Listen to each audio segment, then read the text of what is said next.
Hey guys, welcome to another edition, the first real edition, guys, of League One Fun, brought to you by Roughneck Scarves and the Beautiful Game Network. This is episode 12 now, and we have real games to talk about. So joining me tonight, we have Ira. How's it going, Ira? Hey, it's going great, Mark. Was so happy to watch all 4 games this weekend. That is more than I was able to watch. We also have Jason. How's it going, Jason? Good. Did you say that this is the first real one so that Ira can feel better that his MVP candidate is not even in the league right now? Are we going to redo that? Throwing the shade now. We're already. It's like Hunger Games. One's already struck down. We'll get back to that. And last but not least, Chris, how's it going? Great. I was actually able to watch 0 of the games this weekend because the one game I was watching, my neighbor's house burned to the ground. So I have gone back and rewatched it. But, I'm here. We can spend the next hour just talking about that. But I didn't know you were neighbors with Chattanooga's back line. That's impressive. Starting early. All right, before we get to the game, guys, we're going to run down some quick news. I'll start off. FC Tucson was quite busy in the week leading up to their first game. Added a couple, actually signed, added one guy, signed another. We had Philip Edimadu, the young 19-year-old goalkeeper from LAFC.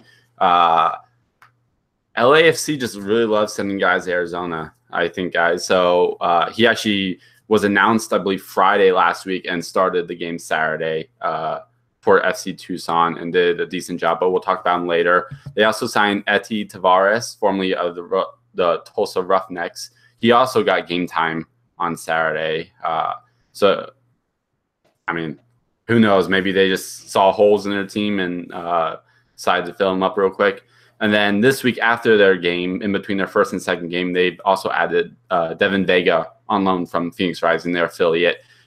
This was a probably expected move from a lot of Phoenix Rising fans. There's just not enough minutes for Vega up in Phoenix, and he'll get to be the guy in Tucson and actually started in the game currently in progress. So good additions for FC Tucson.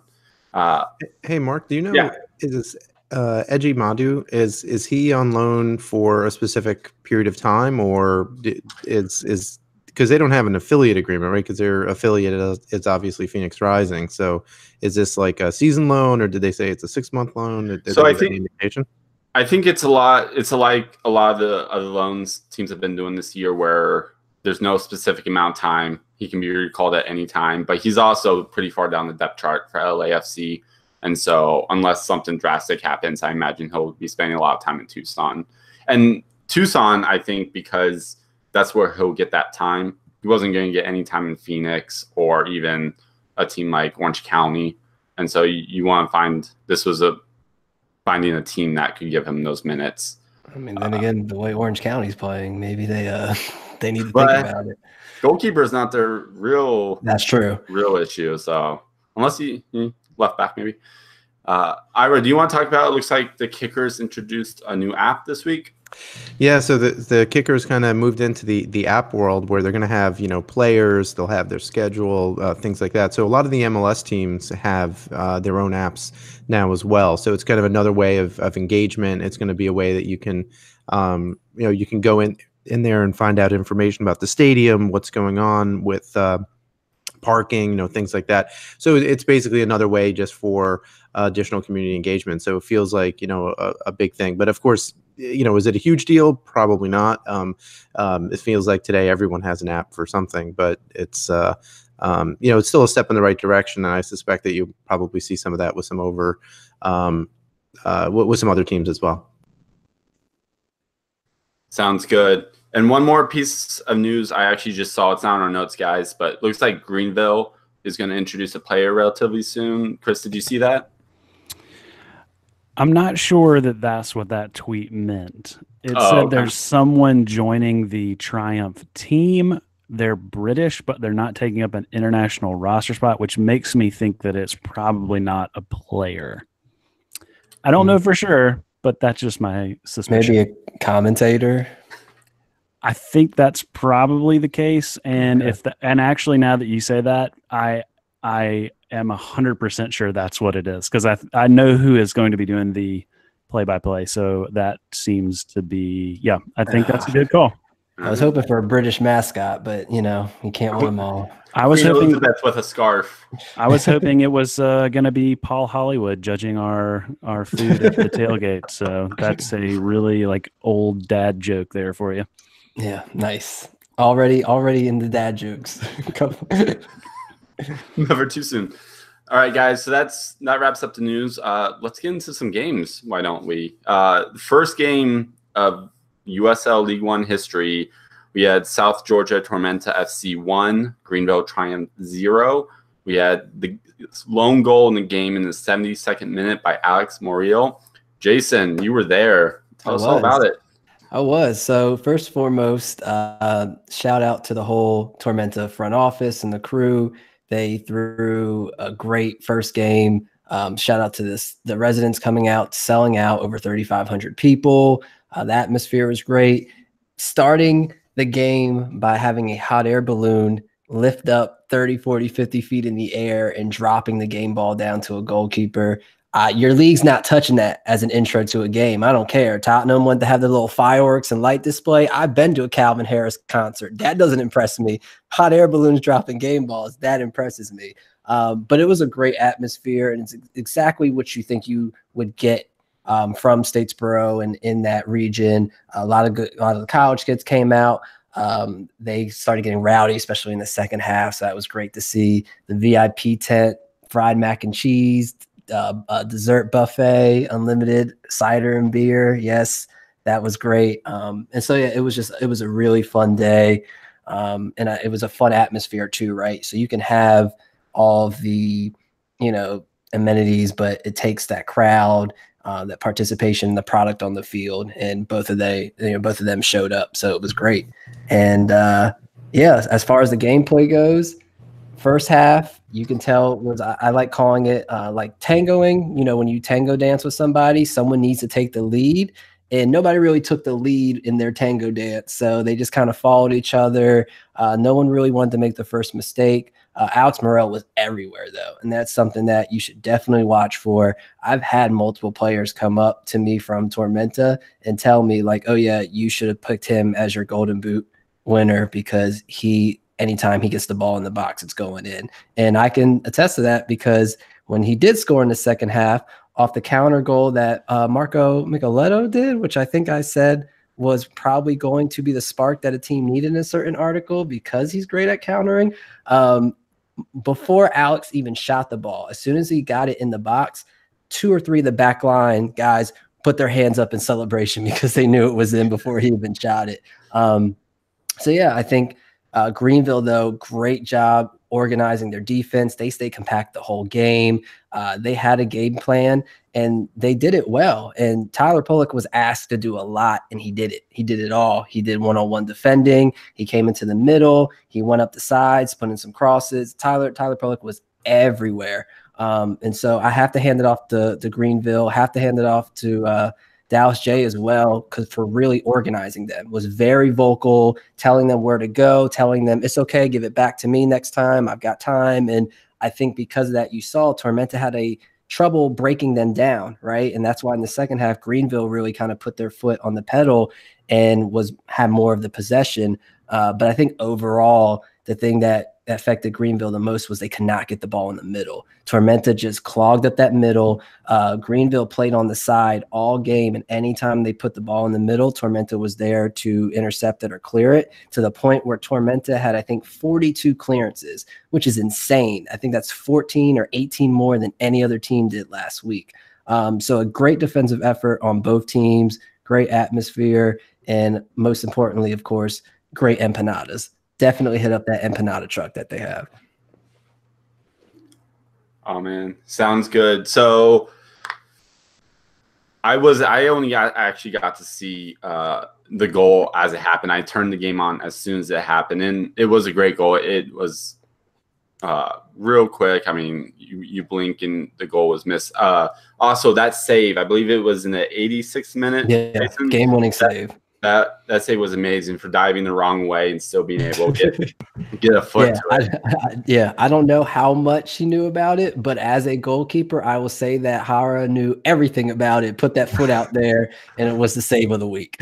He knew enough. Ira, you have any thoughts? Yeah, I was really worried that this game was going to end 0-0 and it'd be kind of a dud opener. But so I'm glad that we had a result in the match and a couple of really key moments.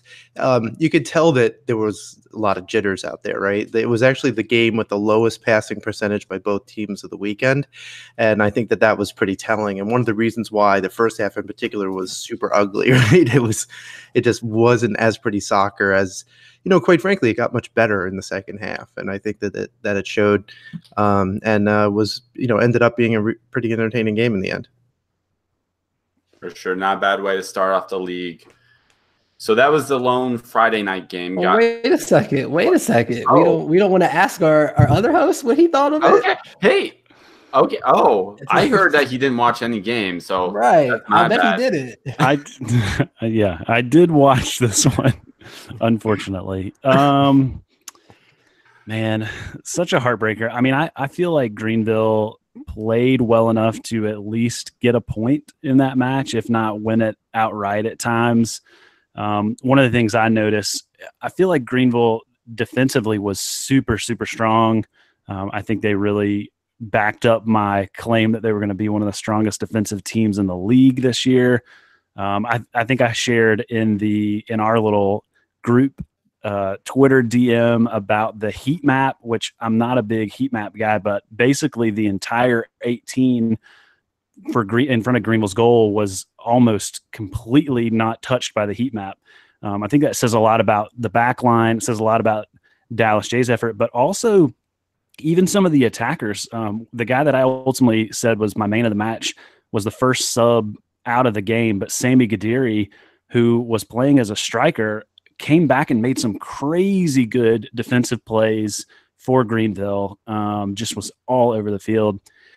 And ultimately, I think what happened, I know Jason said there was a lot of bog down there in the middle. I think that really hurt Greenville. And then I think the chances they did have, because they had a lot of really, really good chances. Had the best chances of the But it just seemed like they couldn't finish. And I'm a little perplexed by Jake Keegan being out on the wing as a midfielder and not as a finisher. He's played as a striker. His highlights are all exactly what Greenville's trying to do, cross the ball into the box, which they were doing a ton. He's the guy that's going to put his head on it and put it in the back of the net. And yet they had him out on the wing serving up some of those crosses. And every time he touched the ball, he sprinted forward. He's super fast with the ball. And the guy they did have up top, Cameron Saul, who I think is a great goal scorer from a midfielder position and from outside the box, he plays with his back to the goal a ton, and he just couldn't seem, and this speaks a little bit to Tormento's defense, he could never get turned around to take those shots. And the one shot he took, he just whiffed on and pushed it wide. So I don't know. I'm kind of secretly hoping, because Greenville's only got 18 people on their roster right now, that maybe they've got their eye on a striker in either the championship or MLS that they're hoping is going to maybe get loaned or they can sign outright, because right now they've got two strikers listed, Keegan and Saul. And, if you're going to put Keegan out on the wing in midfield and Saul can't really play with his back to goal, you got to have something. You got to do something. So I'm kind of secretly hoping they've got something up their sleeve. And I think that they're going to want Cameron Saul to be in more counterattacking. That's where he really shines. And they just didn't have any chance to really have a counterattack, right? Tormento was organized as well and kind of gave Greenville, especially in that second half, they were like, oh, we'll give you possession because we know we can stop you in the middle, and it's just going to be a matter of time before we hit a counterattack on you guys. Yeah, and I don't think positionally he was really lined up to do that. I mean, he was in that 9 role, and that's really not a counterattacking position. That's really your finisher, and he just wasn't. That didn't play to his strengths, I don't think.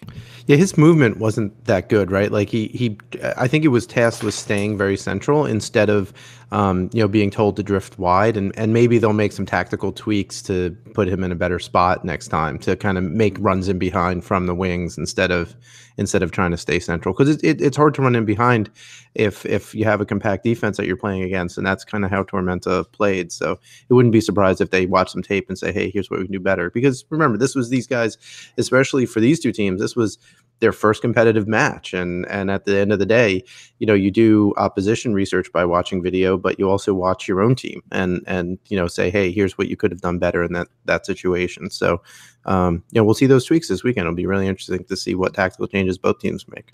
I will say this too. The one guy I think that jumped out to me for Greenville that I wasn't really sure what to expect from him. He's a young guy, Chris Bermudez, on that wing. My goodness, so good with the ball. So good with the ball. My only complaint with him is, I mean, he drew fouls. He created great free kick opportunities, but it seemed like every once in a while he holds onto the ball maybe just like a second too long at times.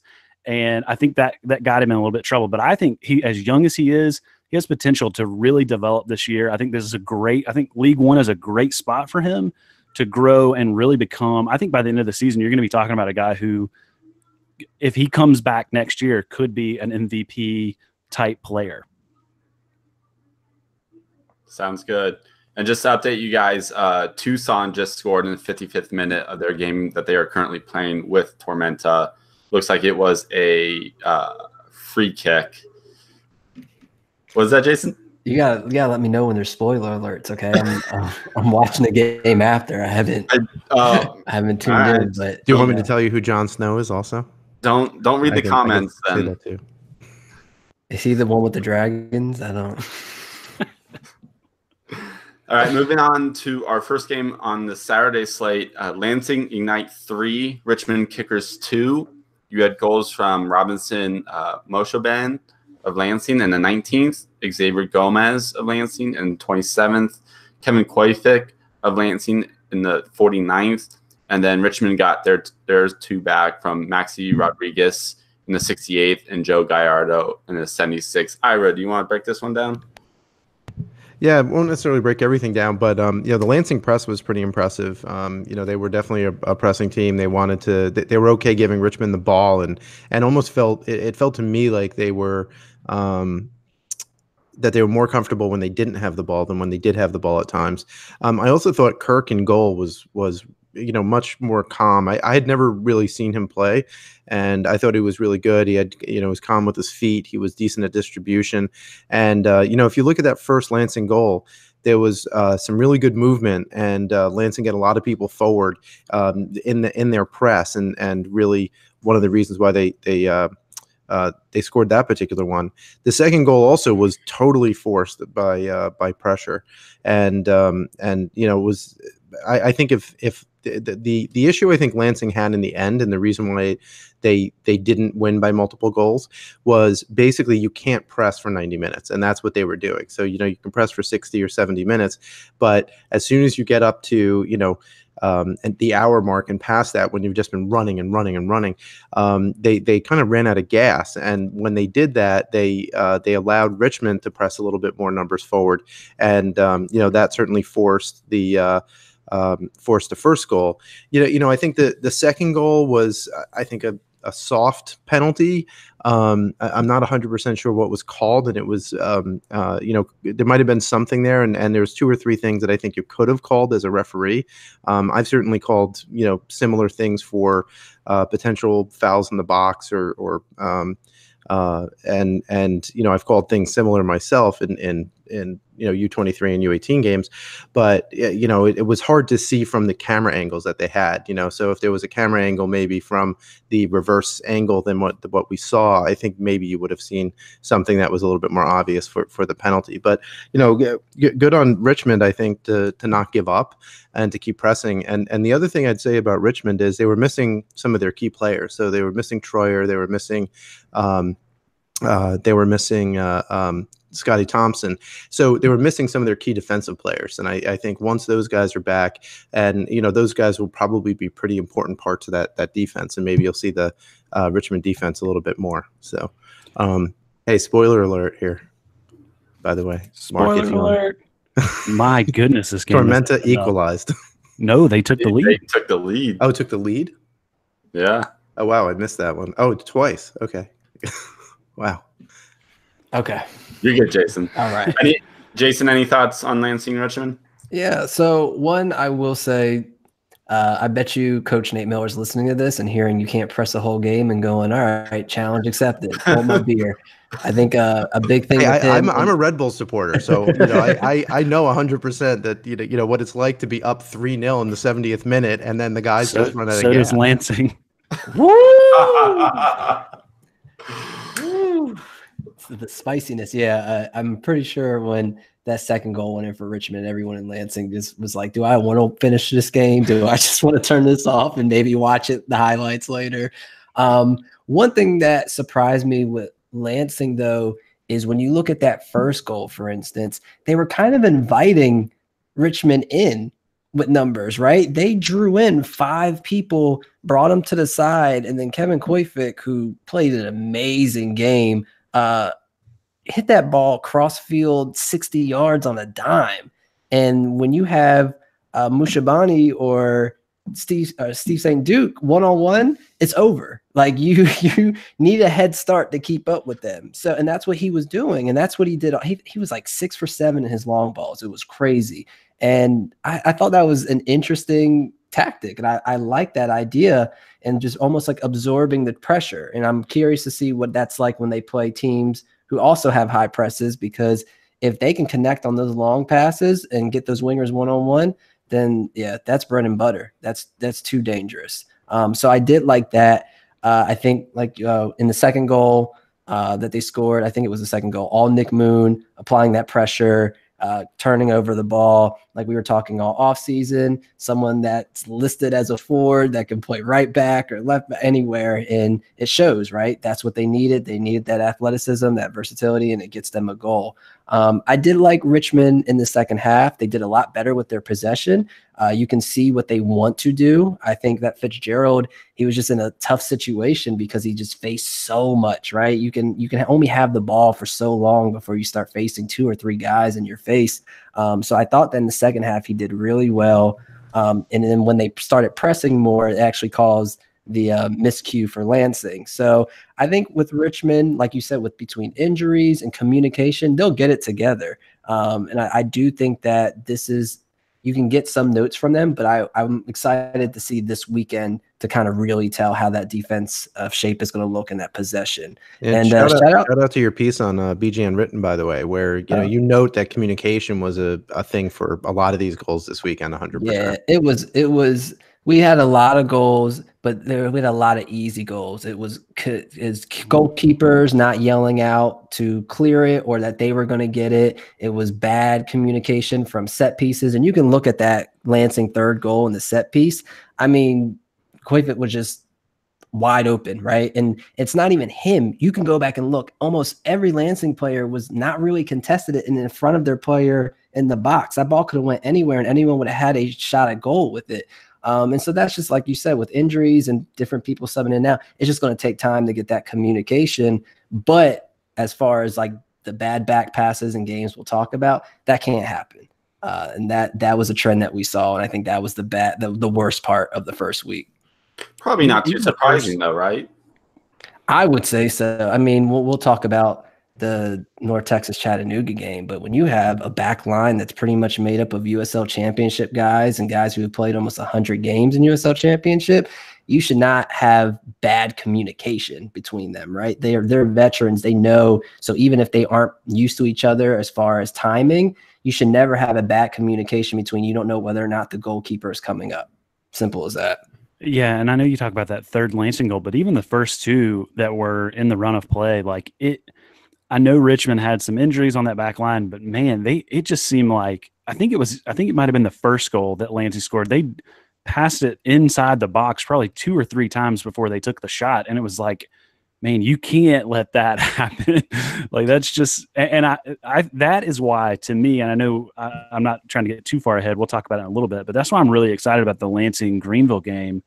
Probably one of the most potent offenses in the league versus one of the most potent defenses. It'll be real interesting to see those two sides, just the Lansing offense and the Greenville defense, go head to head on Saturday. But I think once you watch some tape, right? So you look at that first goal, you look at the movement in the box that created that, like the switches and the movement off the ball that created those passing lanes and pulled defenders out of position. Once you have tape on that, you can start to play for that and say, okay, look, if you're the left back and you see this person making this run, they're trying to pull you out of position. They're going to be offside anyway, so don't chase them, right? You have to, hold your position. So there's different things that you can do with tape, and now that we have that tape, you'll actually see a more interesting tactical game plan. Like the next time that they play, you probably won't see that exact same thing happen again and that exact same goal. But you're right. I mean, it was great movement. It was good movement off the ball. It was good vision by the guys. I think there was one pass from outside the box and then the two passes inside the box that set up that first goal, and it was a pretty goal, no doubt about it. Yeah, and I think that's what we've talked about all together, doing our predictions and even trying to break down these games and predict the seasons going forward. Like we have incomplete information. I think having one weekend of games in helps, but we still have two teams that haven't played, we haven't seen. So I think as the season goes along, we'll get a much better idea of how these teams really are. Yeah, and shout out to Rodriguez of Richmond Kickers, who swore he wasn't a goal scorer, but I couldn't tell by that strike. I thought that was beautiful for him to take that off his foot and flick it up to himself and score that and put it in a place a keeper's not going to get it. I thought that was a very underrated goal this week. Oh, yeah. All right. The next game, North Texas SC 3, Chattanooga Red Wolves SC 2. Goal scorers include in the 13th minute, Ricardo Pepi of North Texas. That can't be right. That can't be right because Ricardo Pepi doesn't play for North Texas. He plays for FC Dallas. So that came out from the U.S. Soccer Press. So if you have an issue with that, Chris, take it up with them and not the reporters who should probably research and not copy and paste it, or at least source the U.S. Soccer with that information. But that's just my opinion. See at Home Sweet Soccer Twitter. What do I know? I didn't go to school for journalism or anything. Yeah, I've been with U.S. Soccer about that actually. So for those of you who don't know, U.S. Soccer named their U17 team for their camp that they're having now, and Ricardo Pepi was on that team, but he was listed as an FC Dallas player, not a North Texas player, even though he was North Texas's first signing. Yeah, they're looking forward to a year from now when. Yeah, absolutely. Yeah. But Mark, why don't you tell us what you thought about this game? Well, let me run down the rest of the scores because in the 62nd minute, I thought it was only one name. Wasn't only one name. In the 62nd minute, we had Ricardo Pepi again from North Texas, and in the 77th minute, surprise Ricardo Pepi of North Texas. Chattanooga was able to get two back, Stephen Beatty in the 84th and Richard Dixon in the 90+2 extra time, but it wasn't enough. That last goal, I think, was one of the last kicks of the game. Anyway, so guys, I only saw the highlights except for the second goal, which USL for some reason did not put on their highlights video, along with Tucson's second goal. But guys, any thoughts besides the horrible backline from Chattanooga? Listen, if you want all of Pepi's goals in the highlight film, they're not going to be highlights. You're just going to have to watch the whole game. So they got to cut something out. Well, the second goal, quite frankly, was like the first goal was all Pepi, right? And the second goal was just really, really poor defending. Yeah. I mean, the third one was also, but I mean, in fairness, and Jason, you could talk about this. You and I have chatted about this. Ricardo Pepi's energy is massive, and the fact is, like even though there were mistakes made by the defenders on all three of the goals, the fact that he was on their back the whole time has to be given some credit, right? And the fact that he can find that little tiny bit of space just to get a toe poke on the ball for the first goal and get it into the net past the keeper. I mean, that was amazing. I mean, it just really was. It was a feat of athleticism and good communication, quite frankly, between the players, because that ball came from the right side. Who got the assist? Kendall Mullen, right? Was the guy trying to cover Pepi, and he kind of lost the ball. He didn't know where Pepi was because Pepi made this little turn from the right to the left, and then all of a sudden he was on his left shoulder instead of the right shoulder. Moulin just turned the wrong way, and that's the reason why Pepi was able to get that first goal, and it was pretty impressive. But Stephen Beatty's goal was great too. Like, Jason, you want to break that one down, because that was like I said, communication again, right? The keeper had no business running out to damn near midfield, and so. He had plenty of time to place it, but because of the angle the keeper was running at, he kind of bent it, looks like outside and into that corner, and it was a beautiful goal. But my thing about Pepi and almost all of the North Texas kids was they came out dripping. They had such swag and confidence on style on that ball. The one thing I'm afraid with teenagers in a first professional game, these are some of their first professional games, right? Professional minutes. They are playing against people who played, in USL Championship, MLS, and they acted like they did not care. Pepi's hold-up play, fantastic. Not his one-touch passes, those give and goes were absolutely beautiful. All their assists, the passing was precise. It was, you knew what they were doing. They had a game plan. They executed it. They continuously put pressure on that back line. They saw the weakness and they killed it. I have nothing but respect. And when they're at their press conference and they're laughing and knowing that they're about to go enjoy a nice Mountain Dew Baja Blast and play some Fortnite or whatever new game is that I'm too old to know about, like, they deserve that, because it wasn't just like, I don't look at this as Chattanooga lost the game. I look at it as North Texas won. Yes, Chattanooga made mental mistakes and had, a bad back line or a bad back line performance. But do you know what Chattanooga's possession was in that game? 38%.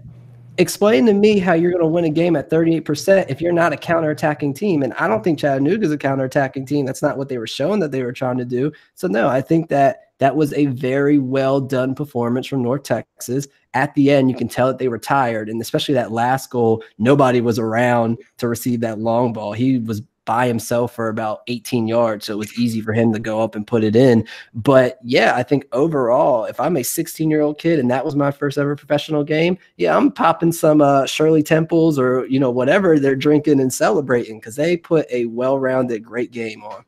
And North Texas also, like you mentioned the possession stats, right? How North Texas, outpossessed by 62-38, but North Texas also outpassed the Red Wolves 85-75, and especially in the final third, right? North Texas completed 75 of their passes in the final third, and I think that's when teams are able to do that, that's because, one, either really, really poor defending, which I think you could say the Red Bulls had, but two, and importantly, it's the communication and just the chemistry between the players to be able to move and pass and, find the open man, especially in the final third when Chattanooga had a lot of their players back, right? Chattanooga had 8 guys behind the ball. And, when you do that, you should be cutting down a lot of space, but Texas still had a fair number of passes there.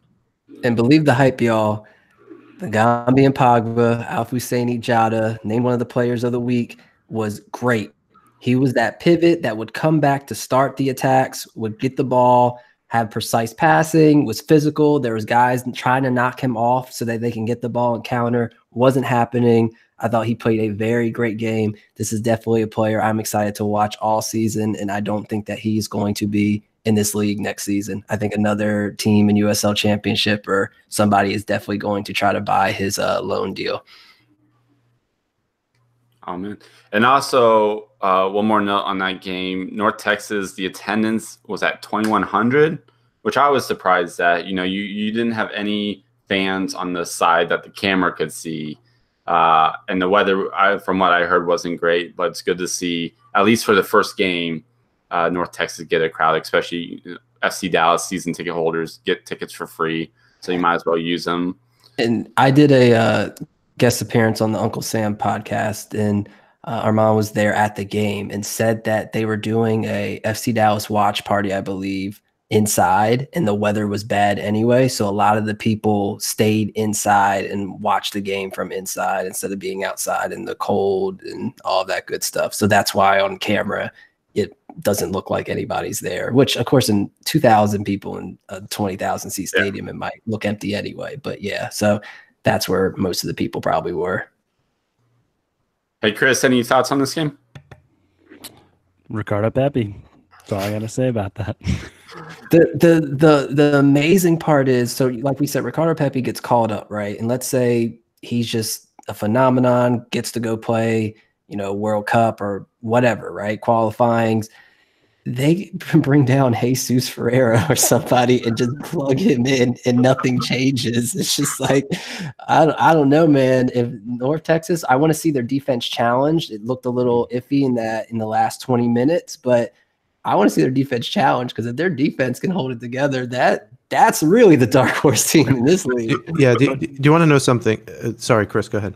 No, I was going to say, I mean, I do think Ira and I were talking a little bit before you other two jumped on, but I know most of y'all had the Red Wolves in the playoffs, and somebody on this panel did not think they were going to fare as well this season, and I feel real good about that prediction after that game. Yeah, North Texas being a dark horse. Keep in mind when Red Bulls 2 entered USL Now Championship, they won their first season, and they did it with almost the same way with young kids. I mean, look who was on that team. It was Tyler Adams. Where's he now? Right? It was guys like Long, the U.S. national team. Yeah. Yeah, Aaron Long, right? Like, these are national team guys, and you have 3 other guys who are now on the first team at New York Red Bulls.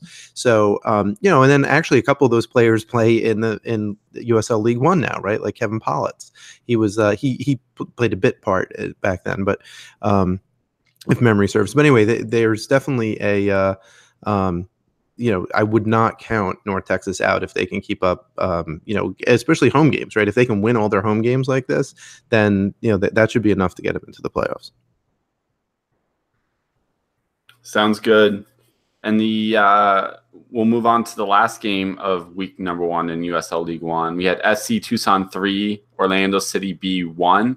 We had the first goal in FC Tucson professional history in the 22nd minute, Guillermo Delgado, and then that was followed up in the 4th minute of extra time in the first half by Zach Wright.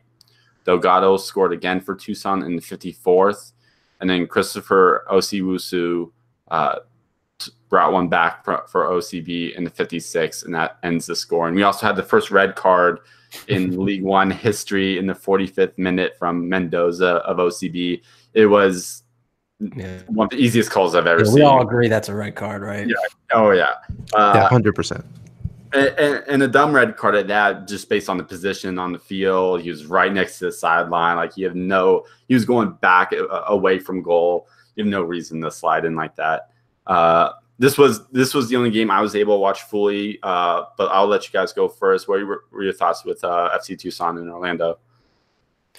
I want Ira, if you can, I want you to go first, and then Mark, I want you to go, because I have a feeling you guys might be down on Orlando a little bit, and I actually kind of liked what they did. Okay, they were very impressive. Okay, yeah, I wasn't so bad with them. I mean, they made a lot of, I would say, youngster mistakes. So unlike North Texas, which we just talked about, where they have chemistry, and these players obviously played in the system and they knew how that system works. I think that the problem that OCB maybe has is it seemed like they had the communications issue, Jason, that you were talking about, where they didn't communicate and they didn't necessarily all understand the transition moments. So I would say that they didn't have a problem in defending. They didn't have a problem in attack. Where they really had a problem was in the transition from both of those moments of the game. And, so I even have in my notes, like, they look like youngster mistakes. They look like mistakes like 17-year-olds make when they play football, right? Tucson, on the other hand, was very comfortable with the ball. They have really good speed on the counter. I mean, their transition play, unlike OCB's, was really, really impressive. OCB also played very high too, right? That's another reason why at least one of the goals was scored, was just how high OCB was playing. So their back line near it. And quite frankly, I still like Wusu, man. I mean, he didn't give up. He was dangerous. I mean, he actually had a couple more chances. Probably should have a second goal. And then, one of the people who I mentioned before in one of our preview shows was Luke. I don't know how to pronounce his name, and then neither did the announcer, by the way. If you noticed that, right? I was just about to let you know the announcer struggled just with you. Luke Garrett, I want to say it's Granitor, maybe. He got another yellow. So just so you know, we talked about how we got in U19 and U17 Development Academy games last year. We got five yellows in 13 games. Well, at this pace, he'll have 28 by the end. Well, he won't have 28, right? Because he'll get suspended. But a lot of yellows. It was on for 15 minutes and got a yellow, just being really aggressive. That's pretty much what I had. Oh, sorry. All right. That's a game that had 5 yellows and 1 red. So I just wanted to throw it in there from just on Orlando's side. So yeah, so we were joking about the one way you approach, but yeah, maybe Cooch is telling them to go out there and start shouldering some guys down, because that's impressive to have 5 yellows and a red in your first game ever. Well, and the ref, I think, struggled with this game because I think 2 or 3 of those yellow cards probably weren't yellow cards. And there were probably 3 or 4 fouls that could have been yellow cards going both ways. So I think the second yellow card of the game was one of the OCB players walked up to an FC Tucson free kick and didn't walk away quick enough, but it was not even 2 seconds, and he got shown a yellow for no fouls but previous. So I wasn't impressed with the reffing in that game as much. And Ira actually. I feel like I watched a different game based on what I saw from it. OCB leapt out real quick at the beginning of the game. The first 20 minutes were just all OCB. Tucson really struggled keeping any possession and doing anything with it. OCB had like 10 recoveries in the FC Tucson final defensive third in the first half. And so FC Tucson struggled first getting the ball and then moving the ball out. And it was actually their first 2 goals were just simple balls over the top from Ledbetter. Delgado got the first one. Just there was no communication between the OCB keeper and the defender. It was actually the ball went to Luis Martinez, and it registered as a shot from USL, but it looked like it was going to roll wide, and Delgado was just there to sweep it in. And so after that goal, and especially after the red card, Tucson kind of calmed down and was finally able to get a little bit more pressure. Their press was not impressive in the first half at all. I thought OCB just moved way too quickly in it and over it. But OCB was definitely wasteful with their chances. I counted 3 or 4 threats I thought OCB had and just didn't do anything with, either a shot from outside the box or possession just failed for them, and Tucson took advantage. They got their quick goals and didn't leave OCB with much left. Well, in fairness, OCB did have 60% possession, so it's like they definitely had more of the ball. But yeah, I think it was that transition to attack that I meant with that was very impressive from Tucson. Just the pace that they got the ball from their defensive third to the offensive third was super impressive, and they did it organized, right? It's like it wasn't only one person. It was 3 people all kind of making those runs, and even though there were good individual efforts, it was obviously an organized, planned attack, which was pretty impressive. I think for me, Tucson was the most surprising team this weekend, and not in a good way. I think I expected Tucson. I had them in the playoffs. I thought Tucson was going to be really good, and like Mark said, they looked not great when Orlando was at full strength. And then once Orlando went down a man was when Tucson really started to look better. I still think Orlando is the worst team in the league. So I don't think it's not a great showing for Tucson. But again, I think it's hard to say anything after one match, just because all these teams are getting the jitters out. You're trying to get adapted to this new level of play, this new level of players. And I'm interested to see this year what the differential is in referees from match to match. I know we talked about all the yellows and reds in this game, whereas like in the Greenville Tormenta game, that ref was really letting them play. There was a lot of physical play in that match. Not in a bad way necessarily. I thought it was fine. But it just, I noticed there was probably at least a handful both ways that with a different referee could have been a yellow card here or there. So I think I think it'll be interesting to see what the disparity on refereeing is across the league throughout the season. I think two of these 4 referees are officiating this coming weekend. I don't remember which ones. But the one thing I'll say is that what I did appreciate is with the refs, at least it was consistency, right? So it was just like the person in the game with Tucson and Orlando, yes, I'm going to be giving you yellows because I already know, and I'm watching this, that this is going to be chippy. It's going to be physical. It's a bunch of 16-year-olds. Like, I'm going to set the standard right now that I'm not here to play with y'all. Like, if you act up, I'm going to discipline y'all. Whereas with the Greenville Tormenta game, the ref was like, I like a little physicality, so y'all can go ahead and play on.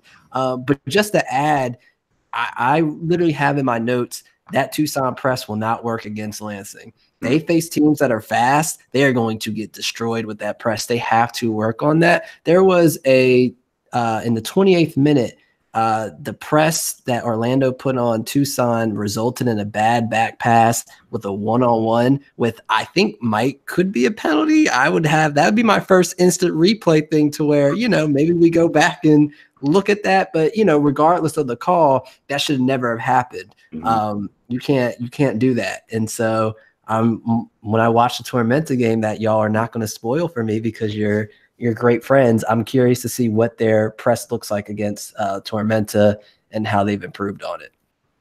Yeah, and even defensively when Tucson was pressing, they left way too much space in the midfield. Their attackers went full force after the keeper, after the center back, after the outside backs, and either the midfield just didn't communicate or they were just lost because OCB was able to get through it each time. I will say, I think they seeded it on purpose. It seemed to me like that was kind of a plan. They didn't want to get beat on a counter. Yeah, possibly. I like how Tucson, though, they played aside a lot. I think it was that left side for them. I can't remember if it was the left or right side, but they were definitely overlapping on the side. I want to say left, and they drew those defenders wide and passed the ball into the middle. And I think it was Cox. Is that who? Now, who am I thinking of? But Martinez. Yeah, maybe. And was wide open in the middle for those. I think it was on the third goal, especially for the through ball to Delgado because nobody was around him. So I think that was actually the one time I think the press worked because that was straight from a turnover. Right. The OCB defensive was not organized at all. I will say one last point. I thought the FC Tucson defense played pretty well despite the mistakes they made and the mistakes that the midfield made. They didn't give up any easy chances. OCB didn't have a real good look until Wusu scored. And I was also impressed with, I think it's William Bagru of OCB. He is a super fast kid. And physical was literally, you can watch in the first half, throwing defenders down. They were trying to shoulder him, and he was like, nah, and throwing grown men to the ground. I loved it. Yeah, he didn't have much of an end product, which is something, academy kids will have to work on. But he has the physical traits to be a star in the future. All right. Any other thoughts, guys, on this past first week's games? I think Eckenrode from Tormenta deserves a shout out. I think he's going to be someone to watch for. And also, Tormenta's huge. I don't know if it's Greenville just being small, but their backline, Tormenta's backline is huge. I don't think anyone's ever going to win set pieces against them. Those are some big boys. So I don't know if y'all can tell that from television, but for me being there, they're huge. I couldn't tell, but I'll take your word for it. So yeah, in person. Well, I am 5'9", so everyone probably is huge to me. All right, we're gonna look at the upcoming games now. The first game of week 2 is actually currently happening or currently wrapping up. And as FC, no spoilers this time around. And Tucson or Tormenta might be winning, or it might be tied right now. We don't know. Oh, or actually, we all know except for Jason. So, so they're playing right now. That's the start of week 2. Friday night, Toronto 2 has their first game of the season at Orlando City B at 7:30. And then Saturday, the rest of the teams play at 5 o'clock. I believe this is Eastern. Tormenta FC goes to Richmond. Lansing at 7 o'clock travels to Greenville. And then at 7 o'clock as well, you have Forward Madison in their first game going to Chattanooga Red Wolves in their first home game of the season. Any thoughts, guys, on these games? Yeah. So go ahead, Chris. Which one are you excited for? Yeah. Well, no, I know I mentioned it earlier, but I really think watching Lansing's offense against Greenville's defense is going to be huge. I think Chattanooga Madison's going to be fun for some off the field things, but also just from, I think those are two of the teams that probably have the most attention on them from those who aren't closely tied to the league. So I think that game will probably have several eyeballs on it. I like the fact that we have, these basically 3 games now that are all, independent teams coming up, right? So the 6 independent teams are now playing each other first week. So I think all 3 of those Saturday games are going to be really fun to watch. But I think live, I'm probably going to watch the Lansing Greenville match, and I'll watch the Madison Chattanooga match second. Just because, I want to see those two go up against each other after what we saw this past weekend. I look forward to seeing Madison just because, we haven't seen them yet, but I think that Lansing Greenville match could wind up being the match of the weekend. I'll be interested to watch Tormenta in Richmond. It's got to be brutal to have 3 games in 7 days, 8 days. And so it'll be interesting to see how Tormenta plays and having to travel for the first time against a team that's trying to probably play better in the first 70 minutes this time around and not wait till the end to score. But we can all agree no one's watching TFC2. And OCB, no, we right? can't agree to that. I'm ready, baby. I'm going to show them love. I want to see, first and foremost, it's a dream first game for Toronto, right? Like they get to play Orlando, which I think is a pretty good offensive team, but struggle on defense. So they can come in, they get to come to the warmth of down south and get out of the snow for a little bit. And so I'm excited to see, because I still want to see Jordan Peruzza. I want to see that attack. I really do think that Toronto is going to be a team that puts up 2-3 goals every game. I just don't know how many goals they're going to be able to keep out. That's the issue. But I'm excited to see that. And I'm also excited to see Chattanooga and Madison, mostly because we don't know Madison's style yet. We haven't seen them. I'm curious to see which players are actually going to roll out, because they have switched back and forth.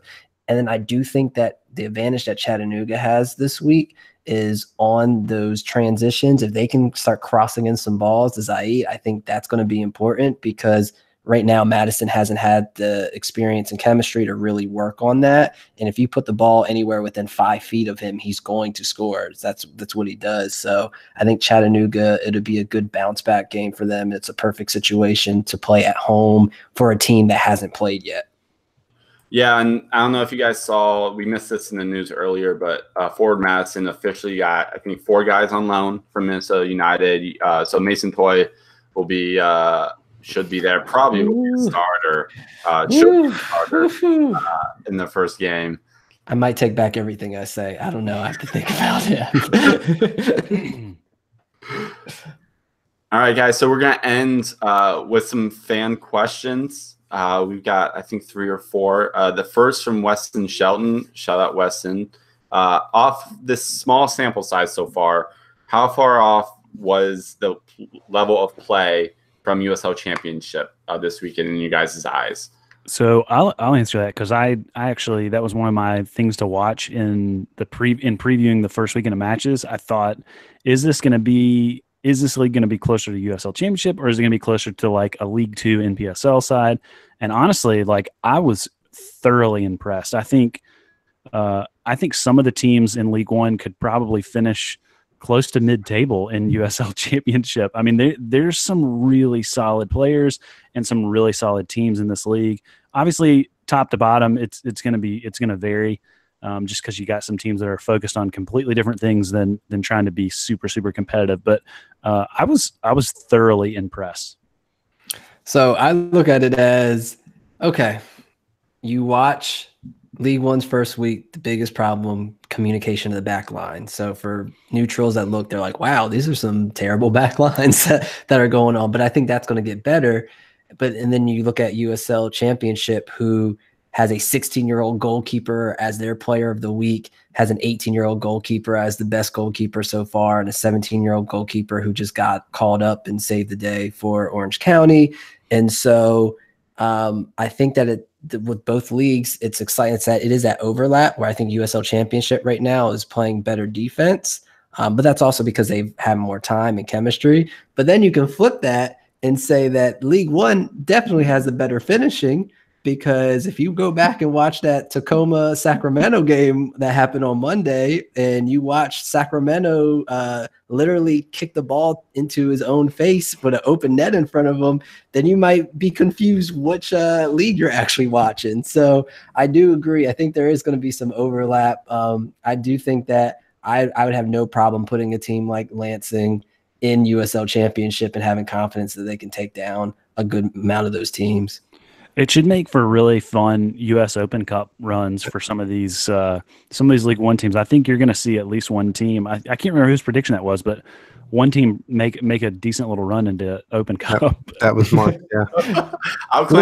You're a little hesitant. I would not be surprised if one or two League One teams ended up, playing against an MLS team eventually. It would not surprise me at all. I mean, part of it's the draw too, right? Like, there are certainly weaker championship teams that if you happen to draw up against one of those weaker championship teams in the Open Cup, you can make it to the next round.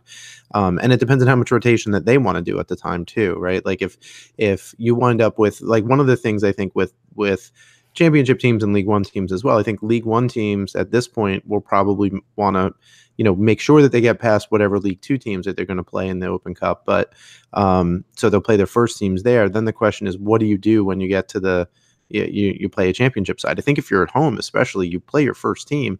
And if you're a championship side, maybe you say, well, we want to save some of these guys, so we'll rotate a few guys, and that can create challenges for them. I mean, you've seen, look at the run that Cincinnati made 2 years ago when they were in the championship, so it's completely possible that, I don't think a League One team will get that far, but certainly to the third round. Don't let them. Y'all would just have to unfollow me and unsubscribe for a week, because I would just be I'd be the most annoying person in the world. I know y'all probably don't think I can be any more annoying, but we'd be liking everything that you said that week. Let a League One team beat an MLS team, and you'll see how annoying I can get. You'll see how hot these takes can get. Christo scored first against DC, right? Yeah, I think so. I think they did, yeah. Can't wait for that Greenville-Orlando City match. Who has more fans come to that game, if it's at Greenville or if it's at Orlando? I think Greenville's going to have more fans regardless. Oof. All right. Next question was actually from Plugnut. I think we answered already. What was the best matchup of week 2? We've discussed that. So I'll move on to a question from Keith Kamachi. What is the winning formula for this league? If you had to construct a team around that formula, what would your team look like, and which team is closest to that early on? It's a hard question to ask in the first week of the season, but you guys got any ideas? I would go, first and foremost, my team had to already existed in PDL or USL League 2 now, for that cohesiveness in the midfield. And then I would get one veteran in the backfield to coach them and have that veteran leadership.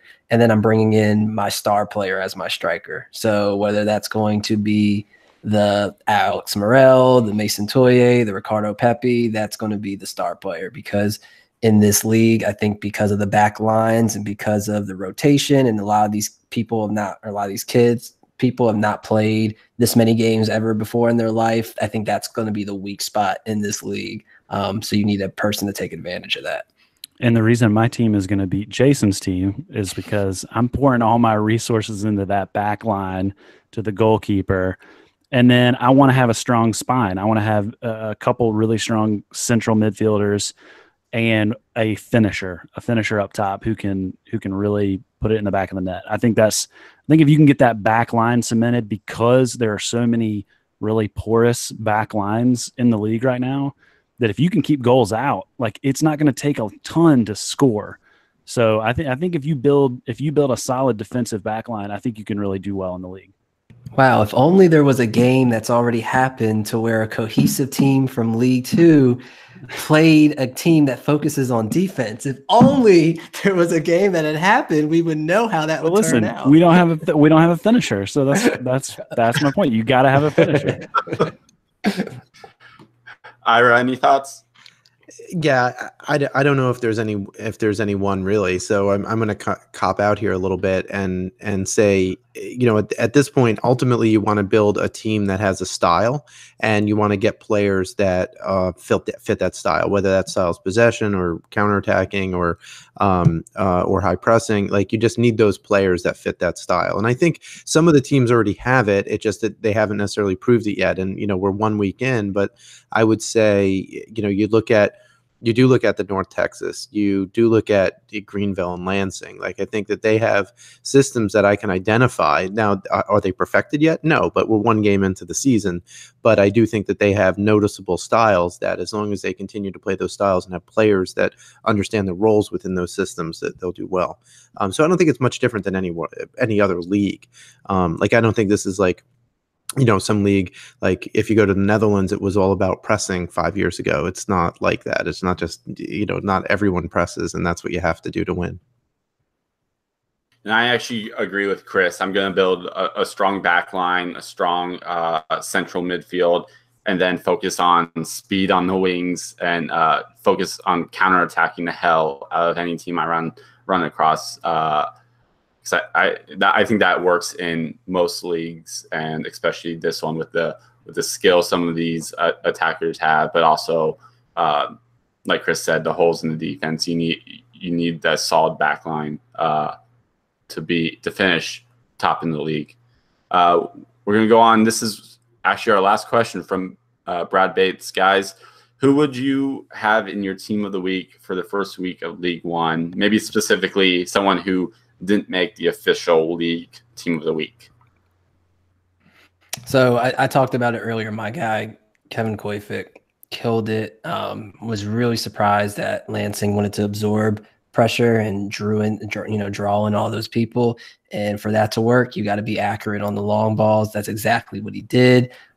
When he did go up, he provided service then, was great at clogging up too, not allowing someone to get behind him, and then scored a goal, right? Scored the game-winning goal. So anytime defender gets to go up and score in the back post, you got to give him credit. So I understand why League One wouldn't want to put him there, because they also had Stoneman, who played a great game. But yeah, I definitely want to shout him out. He's my underrated player of the week. So I had in my recap of the Greenville Tormenta match, I talked about Greenville.